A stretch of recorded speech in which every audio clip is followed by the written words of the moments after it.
Biology class 9 लाइ chapter चौथों lesson 8 sale membrane जीव गरड़े जी झली आवां बायोलॉजी जो उस्ताद नजूला चन्ना आवां के सिंध ऑनलाइन स्कूल में भली कयो असांजे अॼोके लेक्चर जो मौज़ू आहे सेल मेम्ब्रेन जंहिंखे असां जीव गरड़े जो पर्दो या जीव गरड़े जी झली सॾींदा आहियूं Have you ever thought why water doesn't fill up your cells or cell sap leaks into pond? छा तव्हां कॾहिं इहो सोचियो आहे त पाणीअ में वेझण वक़्तु तलाउ में जॾहिं तव्हां वेझंदा हो त तव्हांजे जिस्म जा जीव गरड़ा जेके आहिनि उहे पाणी सां भरिजी छो नथा वञनि या वरी तव्हांजो जेको अंदरि जीव गरड़े जो सेल सेप आहे या जीव गरड़े जो जेको साइटोप्लाज़म आहे उहो लीक थी करे तव्हांजो तलाउ में छो नथो शामिलु थी वञे इहो इन जे करे आहे जो असांजे जीव गरड़नि जे ॿाहिरां हिकिड़े ख़ासि क़िस्म जी झली या परदो थींदो आहे जंहिंखे असां सेल मेम्ब्रेन सॾींदा आहियूं ऐं उहा ईअं ओपन कोन्हे का त जेके शयूं हुजनि उहे तव्हांजे जीव गरड़े में अंदरि दाख़िल थी वञनि या वरी जेके जीव गरड़े में अंदरि शयूं आहिनि उहे निकिरी ॿाहिरि तव्हांजूं जेके आहे सो पाणीअ में उहे वही वञनि या उन में शामिलु थी वञनि जीव गरड़े जी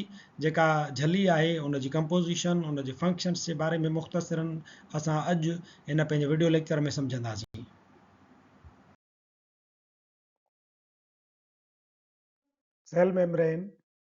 सेल मेम्ब्रेन जो टर्म जेको आहे उन खां ख़ासि तौर ते असां वरी प्लाज़्मा मेम्ब्रेन इस्तेमालु कंदा आहियूं उन मेम्ब्रेन या तह जे लाइ जेको जीव गरड़े जे ॿाहिरां मौजूदु हूंदो आहे सो उनखे असां ख़ासि तौर ते प्लाज़्मा मेम्ब्रेन सॾींदा आहियूं सेल मेम्ब्रेन खे ख़ासि तौर ते असां इन लाइ नथा सॾियूं छो त इहो सेल मेम्ब्रेन जो जेको टर्म आहे उहो जीव गरड़े जे अंदरि जेकी मेम्ब्रेन बाउंड ऑर्गेनेल हूंदा आहिनि उन्हनि जे लाइ बि असां इस्तेमालु कंदा आहियूं मिसाल जे तौर ते माइट्रोकॉन्ड्रिया खे बि असां ईअं चई सघूं था त mitochondria cell membrane bound organelle आहे यानी उनजे मथां जेको परदो आहे उनखे बि सेल मेम्ब्रेन असां सॾे सघूं था पर प्लाज़्मा मेम्ब्रेन असां सिर्फ़ु उनखे सॾियूं था जेका जीव गरड़े जी ॿाहिरीं ज़िंदह आख़िरी हद आहे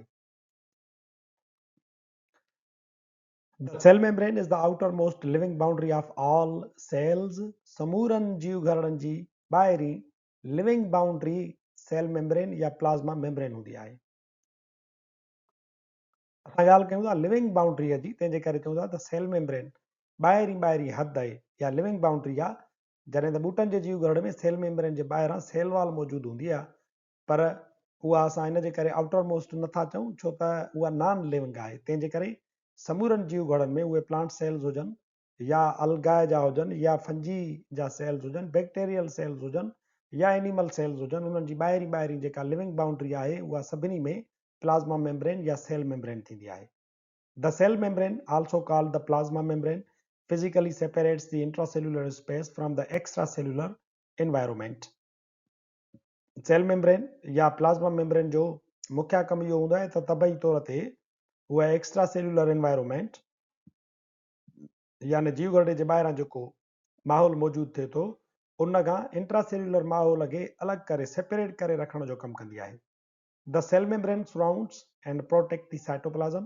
सेल मेम्ब्रेन साइटोप्लाज़म खे घेरे रखंदी आहे ऐं उन खे तहफ़ुज़ पिणु फ़राहम कंदी आहे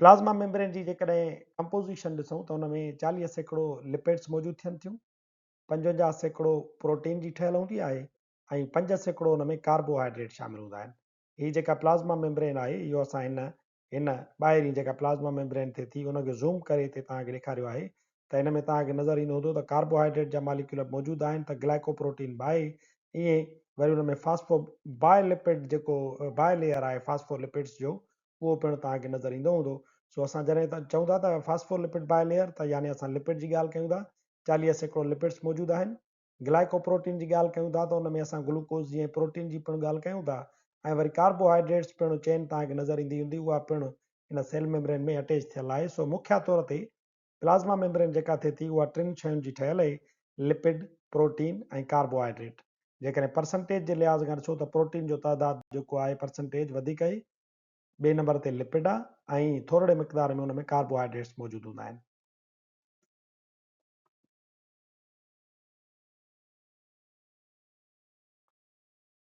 Lipids are arranged in 2 layers like sandwich. Lipids जेके आहिनि उहे हिकिड़ो ॿिटो तह थींदो आहे जीअं सैंडविच में इस्तेमालु थियल हूंदा आहिनि ईअं ई तव्हांखे सैंडविच नमूने लिपिड जा 2 लेयर नज़र अचनि था इन जे करे असां सेल मेम्ब्रेन खे चवंदा आहियूं त इहो डबल लेयर आहे बाय लेयर आहे ख़ासि क़िस्म जी लिपिड्स जो जिन खे फास्फोलिपिड्स असां सॾींदा आहियूं सो असां चवंदा आहियूं त सेल मेम्ब्रेन जेका आहे उहा फास्फोलिपिड बाय लेयर थींदी आहे, यानी फास्फोलिपिड्स जे ॿिटे तह जी ठहियल हूंदी आहे। There are different types of lipids present in plasma membrane. Plasma membrane में lipids मुख़्तलिफ़ क़िस्मनि जा थियनि था। फास्फोलिपिड्स आहिनि, उहे तमामु जझे मिक़दार में मौजूदु हूंदा आहिनि, ऐं कोलेस्ट्रॉल बि उन में मौजूदु हूंदो आहे। ॿियनि क़िस्मनि जा लिपिड्स पिणु इन में मौजूदु हूंदा आहिनि। इन्हनि जा अलॻि अलॻि पंहिंजा फंक्शन्स थियनि था, जन खे असां डिटेल सां पढ़ूं था।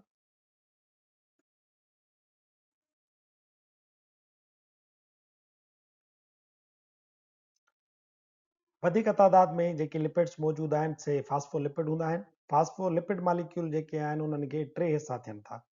नंबर पहिरियों तव्हां उन्हनि खे ॾिसो त उन्हनि जो फास्फेट जो हेड थींदो आहे, ऐं ॿियो उन्हनि जो लिपिड जो टेल थींदो आहे, ऐं वरी टियों उन्हनि जो हिसो हूंदो आहे ग्लाइसरोल ग्रुप, जेको इन्हनि ॿिन्ही खे ॻंढियूं बीठो हूंदो आहे। सो टिनि पार्ट्स मां फास्फोलिपिड मालिक्यूल ठहंदो आहे, हेड उन्हनि जो, ऐं ॿियो टेल, ऐं उन्हनि ॿिन्ही खे ॻंढींदड़ ग्लाइसरोल ग्रुप। हेड जेको थिए थो फास्फोलिपिड मालिक्यूल जो, सो पोलर थींदो आहे, तंहिंजे करे उहो पाणी खे अट्रैक्ट कंदो आहे। असां उनखे सॾियूं था हाइड्रोफिलिक। फिलिक जो मतिलबु आहे लविंग, हाइड्रो माना वाटर, पाणी सां लव कंदड़ या पाणीअ खे अट्रैक्ट कंदड़। इहो मालिक्यूल जो तव्हांखे जेको हेड आहे उहो तव्हांखे ॿाहिरीं पासे नज़र ईंदो हूंदो, यानी जीव घड़े जो जेको ॿाहिरियों हिसो थिए थो उहो हेड्स जो हूंदो आहे, जेको पाणीअ खे अट्रैक्ट कंदो आहे। टेल जेको आहे उहो अंदरि ॿिन्ही पासनि खां तव्हांखे नज़र ईंदो हूंदो। जीव घड़े जे अंदरां बि हेड आहिनि, जीव घड़े जे ॿाहिरां बि हेड आहिनि, ऐं उन्हनि जा जेके टेल आहिनि फास्फोलिपिड मालिक्यूल जा, उहे ॿई हिक ॿिए सां मिलियल आहिनि। टेल जेको थींदो आहे नॉन पोलर थींदो आहे, तंहिंजे करे उहो हाइड्रोफोबिक इन नेचर थिए थो, यानी उहो वाटर रिपेलेंट थींदो आहे, पाणी जे मालिक्यूलनि खे उहो हितां क्रॉस करणु कोन ॾींदो। बाक़ी जेकी हेड थियनि था उहे भले ॿाहिरियां हुजनि या अंदरियां हुजनि, उहे पाणीअ खे अट्रैक्ट कंदा आहिनि, उहे उन्हनि खे उतां छॾे सघनि था, पर हितां पाणी कोन क्रॉस कंदो, इन्हनि टेल्स जे ज़रिए क्रॉस कोन कंदो आहे। Phospholipid molecules are free to move. ये फास्फोलिपिड मालिक्यूल जेके तव्हांखे फास्फोलिपिड बाय लेयर में नज़र अचनि था, इहे आज़ादु हूंदा आहिनि पंहिंजी हरकत में। दे रिप्लेस ईच अदर, इहे हिक ॿिए खे रिप्लेस पिणु कंदा रहंदा आहिनि। हिकिड़ो ॿिए जी जॻह वठंदो, ॿियो जेको आहे सो टिनि जी जॻह वठी सघे थो। Hence its liquid not a solid structure. इन जे करे असां हिनखे लिक्विड स्ट्रक्चर चवंदा आहियूं, हिनखे असां सॉलिड स्ट्रक्चर कंसीडर न आहियूं कंदा। This is called fluid mosaic model of the membrane. S.J. Singer and G.L. Nicholson proposed the model in 1972. ही जेको मॉडल आहे जंहिंखे असां ॾिसी करे सेल मेम्ब्रेन खे सम्झूं था पिया, इन मॉडल खे असां सॾियूं था फ्लूइड मोज़ेक मॉडल। हाणे हिन जे ॾिसो त नाले में ई फ्लूइड जेको आहे ज़िक्र थियल आहे, यानी जेका स्ट्रक्चर आहे सेल मेम्ब्रेन जी उहा रिजिड कोन्हे का, उहा फ्लूइड आहे। Fluid mosaic model S.J. Singer ऐं G.L. निकोलसन 1972 में पेश कयो हुयो।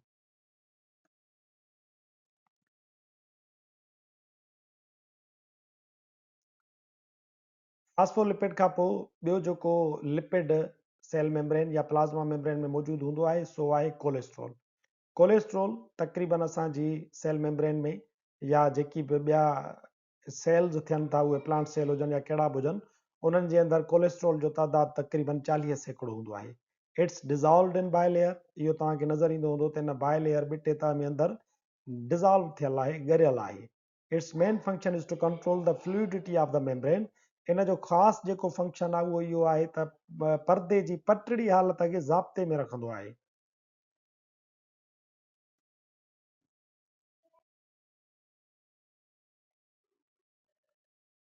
हाणे मेन जेको प्रॉपर्टी आहे सेल मेम्ब्रेन जी, जेका असां चवंदा आहियूं त सेल मेम्ब्रेन परमिएबल आहे, उन जी असां जेकॾहिं ॻाल्हि कयूं त उहा कीअं मालिक्यूलनि खे पंहिंजे पाण मां गुज़रणु छॾींदी आहे। सो as cell membrane is mainly made up of lipid bilayer, so lipid molecules and lipid soluble substances easily cross through the membrane. जीअं त इहो असांजो जेको सेल मेम्ब्रेन आहे उहो ठहियल ई लिपिड बाय लेयर जो आहे, तंहिंजे करे लिपिड जा मालिक्यूल ऐं जेके वरी लिपिड में ॻरंदड़ मालिक्यूल आहिनि उहे त आसानी सां हिन मां क्रॉस करे वेंदा आहिनि। Water molecules and water soluble substances can't cross the membrane. पाणी उहो पोलर आहे, ऐं पाणीअ में ॻरंदड़ जेके शयूं आहिनि जेकी ॿियूं उहे पिणु पोलर हूंदियूं, छो त पाणी पाण पोलर आहे, तंहिंजे करे उन में ॻरंदड़ शयूं पिणु पोलर ई हूंदियूं आहिनि। पाणी हुजे या पाणीअ में ॻरंदड़ जेके शयूं आहिनि उहे न लिपिड बायलेयर में इन मेम्ब्रेन में ईअं क्रॉस नथियूं करे सघनि जीअं लिपिड जा मालिक्यूल क्रॉस कंदा आहिनि। तंहिंजे करे हिन जी जेका परमिएबिलिटी आहे उहा हिकिड़े क़िस्म जी सिलेक्टिविटीअ जो कमु पिणु करे थी। जहिड़ी पाण आहे लिपिड जी ठहियल आहे त लिपिड जे मालिक्यूलनि खे ऐं उन्हनि में ॻरंदड़ मालिक्यूलनि खे पाण मां गुज़ारे सघे थी।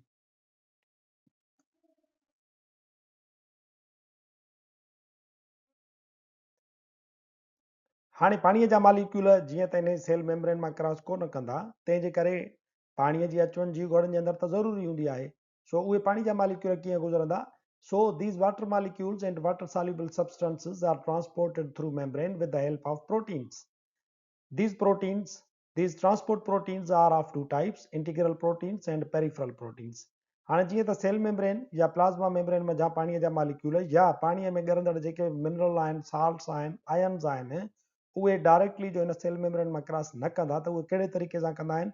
इन सेल मेम्ब्रेन जे अंदरि तव्हांखे हिकिड़ियूं प्रोटीन नज़र अचनि थियूं। ही प्रोटीन आहिनि, इन्हनि खे असां इंटीग्रल प्रोटीन चऊं था, जेकी इंट्रासेल्यूलर पार्ट मां ॿाहिरि एक्स्ट्रा सेल्यूलर पार्ट ताईं उहे खुलियल आहिनि। ॿिए पासे खां वरी कुझु प्रोटीन तव्हांखे पेरिफेरल या एक्सट्रिंसिक प्रोटीन नज़र अचनि थियूं, जेकी ईअं क्रॉस कोन थियूं कनि सेल मेम्ब्रेन खे, पर उहे अटैच थियल आहिनि। उहे अंदरां थी सघनि थियूं या उहे ॿाहिरां पिणु थी सघनि थियूं। इन्हनि प्रोटीन्स जे ज़रिए पाणीअ जी अचु वञु थींदी आहे। पाणी में ॻरियल आयन्स या साल्ट्स जी अचु वञु पिणु इन्हनि प्रोटीन्स जे ज़रिए ई थींदी आहे। तंहिंजे करे असां इन्हनि प्रोटीन्स खे सॾियूं था ट्रांसपोर्ट प्रोटीन। हाणे ही जेके प्रोटीन आहिनि जेकी जीव घरड़े जी मेम्ब्रेन खां आर पार गुज़रियल नज़र अचनि थियूं, असां उन्हनि खे सॾियूं था इंटीग्रल प्रोटीन। ऐं जेके वरी पासनि ते अटैच थियल नज़र अचनि थियूं, उन्हनि खे असां सॾियूं था पेरिफेरल प्रोटीन्स। इहे ॿई क़िस्म प्रोटीन जा ट्रांसपोर्ट प्रोटीन सॾिबा आहिनि ऐं इन्हनि जो कमु आहे पाणीअ खे इन सेल मेम्ब्रेन मां क्रॉस कराइण, पाणी में ॻरंदड़ सब्सटेंसिस खे इन जीव घरड़े जी झलीअ मां क्रॉस कराइण जो कमु इहे ट्रांसपोर्ट प्रोटीन कंदियूं आहिनि।